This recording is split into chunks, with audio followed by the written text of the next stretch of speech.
She's a Mona Lisa. Everyone's lining up to see her. She's a Mona Lisa. Everyone's lining up to see her. There must be something about a feature. Hi guys, it's me Kayla. Welcome back to another video. I've been gone for way too long. I'm so sorry. I feel like I always say that though. Is that anything new? No. Today is a really exciting video. I'm super excited about this video because I have not gotten headshots in 2-ish years, a little over 2 years, so it was time. I did do a video like this before. If you haven't watched it, I'll link it down below. That was the first time I ever did headshots, and a lot has changed. I'm grown as a person, as an actor, and it was just time for new photos. So thankfully I was able to record the whole entire session because the photographer that I was with, David Leyes, is amazing and he agreed to do it, and we actually got to do a little Q&A at the end as well. So if you guys are new, if you're new to the business, if you're new to acting and you've never got headshots done, hopefully this video gives you a little bit more of an insight in the eyes of an actual photographer answering questions that you may have. So yeah, stay tuned. I recorded everything. I even recorded my first time having a makeup artist. I've never done my makeup ever professionally, and I didn't do it last time. A lot of new fun things, and I'm so excited for you guys to watch. I'm really proud of this video. So yeah, I hope you guys enjoy this video. Let's get started. Anything about you? Action. Would you like lime bubbly or strawberry bubbly? Hi, I'm David Leyes. What else am I supposed to say about myself? How long have you been in the business? 2 years? No. 2 years? I think I've been in the business for 31 years. Wow. Anyway, what else am I supposed to tell you? How are you liking it? It's fun. Yeah? It's kind of what I love to do. I've been doing it for 31 years. I shot in my old studio for about 22 years now. I've been here for about 9, I think. And I'm loving it. And this is my baby space. It looks great. It's fun. I'm excited. 1298 Gerrard Street East. Block and a half east. I love bubbly. And what we're going to do with Kayla today is pick her first outfit. Woo! Let's pick it. Okay, so basically what I like to tell people to do is bring their favorite clothes and bring lots of them, because your mind changes throughout. From yesterday to today, your mind might change. And bringing your favorite clothes allows you to kind of pick and choose the day up. And if we get something, I like to move on and shoot another outfit. So if you only bring a few outfits, we can get them all, but we have less possibilities. See, I have my choices, and I could go, oh, I like this, and I like this. But what I love to do is ask my client, what's your favorite casual outfit? And let them pick. Because I know what I like, but I want to see what they like. Okay. My casual, I like the cardigan. That's the thing, because I might not have picked that one. So she likes that. What would you wear under the cardigan? One of the pinks, probably. Perfect. Yeah. Okay. Cool. See? I think that's good. All right, let's get started. Action.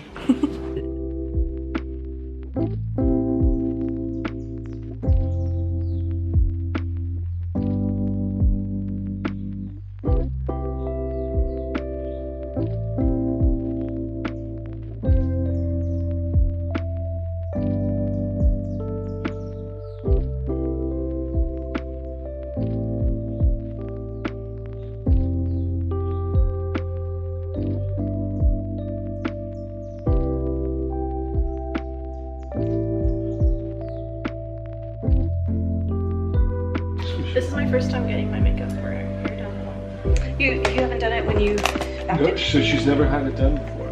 So you are her first. Well, welcome.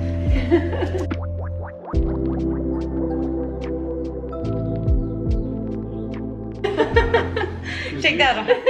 I usually do a very light makeup to start out with so that we can see you. Some of the artists come in, so it's a great little tip for you, and they say, I have to be able to recreate something that you put on me. You want to be able to create some of that look. I don't think it has to be as much as sometimes people get worried about, but I do think there's that truth to that.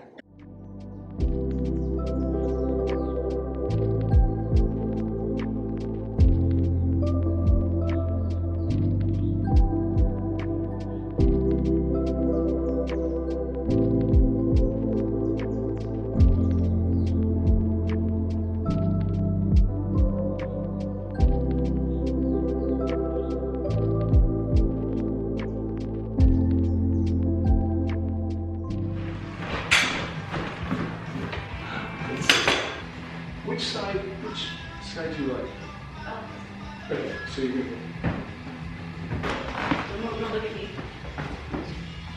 do me a favor, put the thumbs in the top of the pants. Yeah, perfect, there.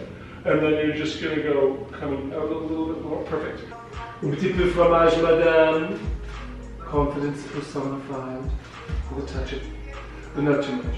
And you, too, will be influenced by your surroundings and the people you associate with and the people you learn from and all that stuff. So, choose the right one. Oh my God. Now, you went this. Yeah. I'm loving this. It's really nice. Could we do that? We could do that with this. Yeah. Do you ever wear this? To work. So this is what you. Oh. Do you love this? I like that. I love the tops especially. That's nice. That could work well. Okay, so we could go nutso with the makeup and like do that out last too. Sure. Did you want the business with the glasses? Oh right. We should do that now. Okay, let's do business. Okay, you ready? Yep. Tell me when. Ready? Yep. Welcome to the Redwood Theater, 1298 Gerard Street East. This used to be a pool hall. That beautiful couch is where I shot The Glass Tiger. So you're gonna go down a little more. Good. Beautiful. Sorry.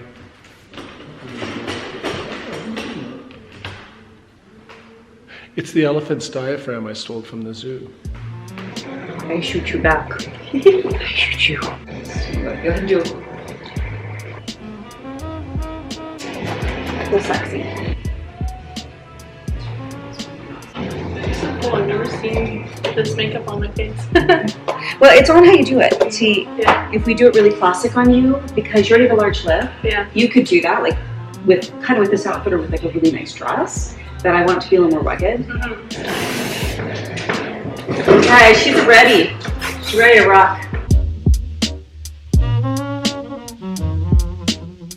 Do me a favor and you're gonna pop the collar and you're gonna put your hair behind you.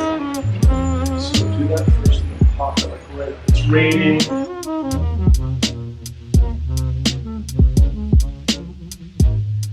Hi. Hi. So we just finished. So yeah, I have a few questions for you for any new actors that are looking into getting headshots. Just get your perspective on it. Okay. And we'll see how it goes. How many headshots do actors need / how many looks should they go for? Okay, so what I normally say is first and foremost, take your time making the decision on your headshot photographer like you did. Talk to people, look around and see who's out there and try to have meetings with every single person you're interested in and then make your decision based on that. So you don't go into a headshot shoot and go, you know, I really should have checked that other photographer. So do your research first. My philosophy on all this stuff is basically take your preconceived notions and throw them away and bring clothes that you love and come prepared and don't get interrupted by phone calls. It's my wife. And then as far as the clothes go, I like to tell people I give 3 basic scenarios, which is kind of formalish look, a casual, and a really casual. And you don't have to be too specific. For casual or for formal, it has the most variables, I guess, realistically. So I say lawyer, going out on a Friday night, and going to an awards banquet or dinner. Sorry, should I be looking at Whichever one. both of you? Look at the duck. So, you know, bring as many clothes as you love. And what I like to do is call out adjectives and let my client pick out the wardrobe. And also I have input, and also my makeup artist will have some input as well. Realistically, if we can get 8 or 9 outfits into a shoot, I'll do it, you know. Okay, next. What do you recommend to wear, but does it depend on the backdrop that you use? Yeah, it does, I guess. It does, but again, there are certain photographers that only use, like I was looking at one photographer's webpage today, and she will only do like 1 or 2 backdrops. And I'm like, that's really limiting, right? Mm-hmm. And I think you can run into a lot of problems that way. What I like to do is I'll ask, like I asked you today, I said, what do you love that's young? Or what do you love that's more casual? What do you love? And then you went and you made a few choices, and then I went, oh, I like this one, or we can do both. Right. And then that will depend on which background I choose. Will you direct me during the shoots? So someone who's never done any photo shoots, scared of what to do. I talk a lot of nonsense sometimes. I talk a lot about everything and anything, and I find what happens is if you listen to the photographer, for me anyway, when you shoot with me, I like people to have open conversations about whatever the topic is that we're talking about.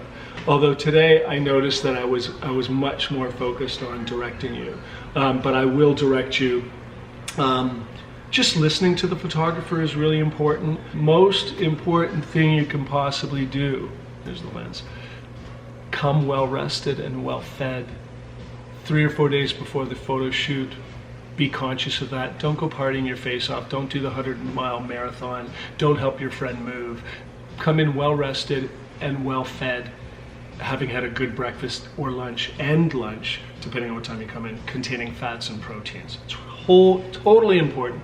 And also allow yourself to be nervous and a little screwed up. It's normal to come in that way. Just trust the photographer and trust the person you're with. But yes, I will direct you, and I think I did a lot. You did. If I am not pleased with the photos, do you offer any options? If I'm not If pleased? like the client is not pleased with the Hell photos. no! I'm kidding. That's why I like to kind of go a little crazy. Today, meaning I like to shoot a lot. Yeah, that's a good point. Whenever, I always find that it's between me and the client. We all have bad days, we all have good days. I've been doing this quite a long time, so I try to come prepared myself. That's happened a few times, and sometimes I will offer the person to come back in. Sometimes I kind of say, no, I think you have a lot of good choices there. Also, I defer to the agent, if they have an agent. I totally understand that sometimes. But usually what happens when I say that, or somebody says, you know, I really don't like the shots, and I'll say, okay, come back in again. And then the person will come back in, and their hair is totally different. They've got it cut, they've got it colored, and it's basically they didn't like their hair. Gotcha. And that's happened quite a few times. So, you know, anyway. Perfect. And this wasn't part of it, but I have to ask, because you tell a lot of stories and they're very fascinating. What is your favorite or craziest story that you've had since being a photographer? Oh, story of a photography? Yeah. Wow. Mine draws a blank. There's a lot. No, there's tons. The neat thing about being a photographer is that I don't just do headshots. So I came into this, into photography, sneaking my new camera into concerts. Like I shot David Bowie, and then years later I was at Much Music, and I was the photographer for Moses Neimer, who was the head of City TV at the time. I was his photographer in his office for the whole MMVAs that evening. Britney Spears, what's her name? The one who's Britney Spears' rival, who's the same height, even shorter. I don't know. Dirty. She's too young. A lot of the interesting stuff revolves around music. Like last year I was in London visiting my wife, who was studying over in Nottingham. Over the last couple of years got to know this band called Go West, and they provided me with a photo pass to shoot their whole concert, which was in the heart of Leeds, England. And I got all access to go everywhere, and that was really cool. But the greatest thing is with shooting headshots and shooting portraits is the energy of the person that I'm learning from. And it's really cool because I'm learning from every single person that comes in. For sure. And I'm channeling their energy, and I'm giving my energy, and vice versa. So this is my first portfolio, and these images I did by hand from the original negative. I used to shoot with film, and I started with this camera, my Hasselblad, and then I went to Oh wow. this camera. Pretty cool, eh? Yeah. The GX683. And I would take shots on film and I would shoot 4 rolls of 12. So people would get 48 images in total. And anyway, and then I would go to the darkroom and they would order, so they would get their proofs, and they would get the proofs in little 4x5 proofs, and I would dot the ones that I liked. And some might be out of focus or scratched or whatever, so they'd only get 48 or 47. But anyway, I would do them, so they would pick out their favorites, or their agent would, and then they would get 8x10s. I did these from the original negative, and then sometimes you could soften them depending on the technique you used. You could fart around with the contrast, but this method. So the thing is people expected to pay for their 8x10s, right? Makes sense. Nowadays with digital, people go, well, it's just digital. Just give me the images. It's easy. This method was easier than what I do now. What I do now takes more time than this did. And people kind of don't understand that. And maybe I'm old school, but I take my time, and I don't just do I don't have a specific filter or thing that I do. I touch up each individual one separately, and it takes me, a good half an hour to an hour, depending on the image and depending on the person's needs. So I charge for that, and I like people to keep that in mind when they order pictures. It's much easier for a photographer to light one way and do it one way for everybody. And if we did that for the whole shoot, easy peasy, looks good, bam, bam, bam, bam, hardly any touch-ups, everything's great. I hate working that way, and I think it's monotonous, and you get way less variety in a photo shoot. I want to give people this many options instead of this many options as far as their picks. Anyway, but she's really cool, and I like what she's doing. It's neat. It's educating the people. Thank you so much. Thank you for this. You're welcome. Thank you for your time. And for all the answers to our questions. I'm a duck. I don't have a name for him yet. You should. I think I'll call him Duck. That's original. Anyway, thank you, Kayla. Thank you so much. Book David. But if you want. Link below. Link below. And that is the end of the video. That was so fun. It was so fun. I hope you guys enjoyed this video. I had a lot of fun making it. Big thank you to David and Brodine for letting me film and being part of it and answering all those questions. Definitely insightful for me, so I know it's probably insightful for many of you guys as well. I think I just shook my camera. Sorry about that. I just want to say, if you guys want to book with David, I'll link all of his information below, as well as the makeup artist Brodine. I will leave everything down below, so book with them if you are available and if you're open to, because they were absolutely amazing and I couldn't have asked for a better session. And I had such a great time, and I know you will too. So yeah, thank you so much for watching, and I'll see you guys in my next one. Bye guys. Everyone's lining up to see her. There must be something better.